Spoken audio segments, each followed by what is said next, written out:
जहां जाते हैं ये पन्ना लेकर के जाते हैं और ये पन्ना से प्लान दिखाते हैं।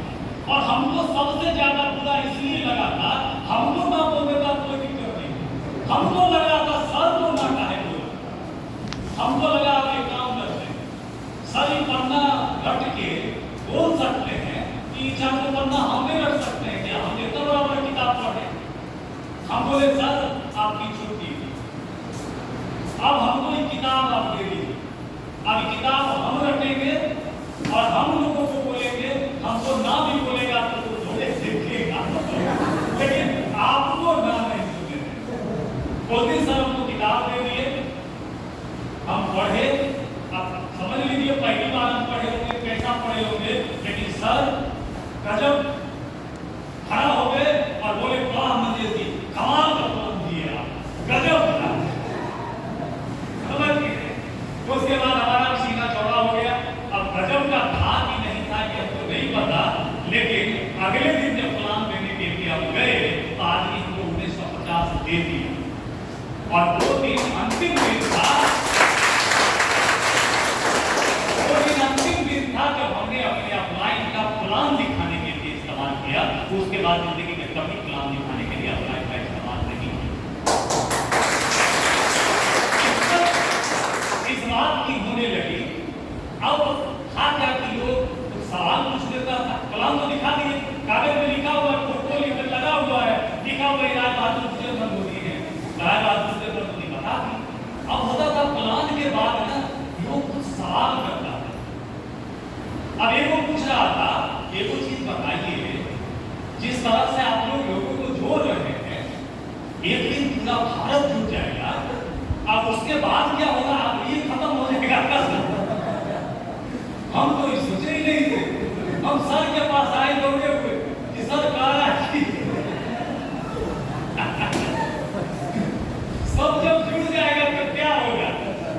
तो सर उस दिन हमको सिखाए जवाब देना, सर हमको बोले किसी के बात को काटिए नहीं, किसी के पास बात में जब सवाल करता है ना तो लॉजिक नहीं करिए, उसकी बात को स्वीकार कर लीजिए और उसके बाद 10 को ज्यादा सवाल लोग आपसे नहीं पूछेगा। ये हमको 10 सवाल लिखवा दिए कागज पर, बोले लोग आपको ये 10 के अलावे ना 11वां सवाल नहीं पूछेगा, इस 10 का जवाब हम आपको बता देते हैं, आप याद कर लीजिए और उसी में आपका काम चल जाएगा।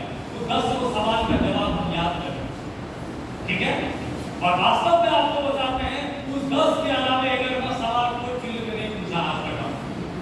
कोई 10 सवाल लोग पूछता है और हम जो है फील्ड बेस्ड फॉर्म से लोगों को जवाब दिए और जवाब देने के बाद लोग हमारे साथ या तो ज्वाइन किया, मना किया, जो भी किया, ऑब्जेक्शन हैंडलिंग सीख लिया।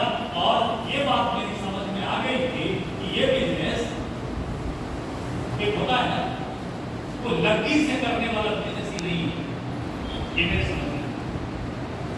लड़की से तोड़ के कोई एक आम खिला सकता है, लेकिन पीढ़ियों के लिए जब आम का पेड़ लगाना होगा तो खुद उसमें पानी डालना पड़ेगा।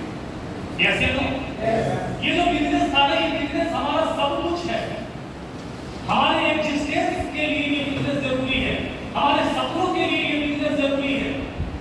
तो आपको क्या लगता है ये बिजनेस दूसरे पर डिपेंड होके चलेगा क्या?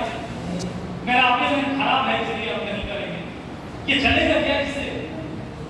ये बिजनेस मेरे समझ में आया, ये उसका बिजनेस है जो इस बिजनेस की रिस्पांसिबिलिटी लेगा। आज अगर 4 लोगों को हमने ज्वाइन कराया, नहीं है बहुत बड़ा टीम में रखने के बाद, अगर 4 ही लोग हैं वो 4 लोग मेरा है, उसकी जिम्मेदारी किसकी? मेरी। वो किसका मुंह देखकर इस बिजनेस में आया है? वो मेरा मुंह देखकर इस बिजनेस में आया है। मेरा टीम मेरी रिस्पांसिबिलिटी, मेरा मोदी के मेरी जिम्मेदारी। और नौकरी और ओनरशिप में फर्क यही समझ में आया। कंप्यूटर इंस्टीट्यूट 10 साल तक जाते रहे, लेकिन हर दिन ये मन में लगता था कि उसके लिए जाए और जावी उसी के लिए रहे थे। लेकिन इस बिजनेस के लिए जब निकलते थे, चेक भले 165 रुपया का था शुरुआत में, लेकिन ये समझ में आता था कि ये मेरा काम, और जब मेरा काम होगा ना तो प्योर होना चाहिए। ऐसे तो जब मेरा है तो प्योर होना चाहिए। वो दूषित